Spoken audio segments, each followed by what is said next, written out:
अतिघाई संकटात नाही, असं बऱ्याच ठिकाणी लिहिलेलं वाचलं असेल आपण. पण जोपर्यंत असा एखादा अनुभव आपल्यासोबत येत नाही, तोपर्यंत अशा म्हणी आपल्या डोक्यामध्ये घुसत नाहीत. माझंही असंच झालं काहीतरी. एके दिवशी ऑफिसचं काम संपवायला मला उशीर झाला होता. आई ऑलरेडी स्वयंपाकाला लागली होती. त्याच्यामुळे मग मी घाईघाईने किचनमध्ये आले. आई चपात्याचं पीठ मळत बसली होती. मग मी भाजी वगैरे निवडायला घेतली. भाजी निवडून झालं की म्हटलं चला तोपर्यंत ग्रीन टी बनवून घेऊ.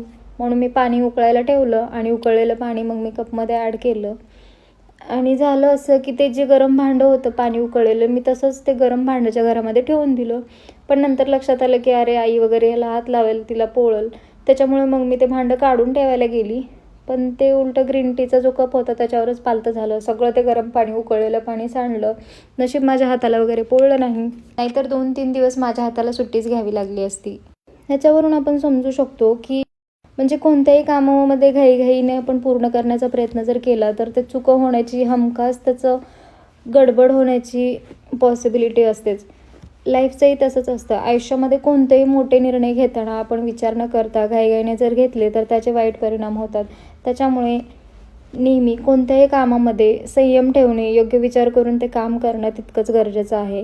कारण घाईघाईने केलेल्या कामातून अनेकदा अडचणी येतात. त्यामुळे संयम असणं गरजेचं आहे.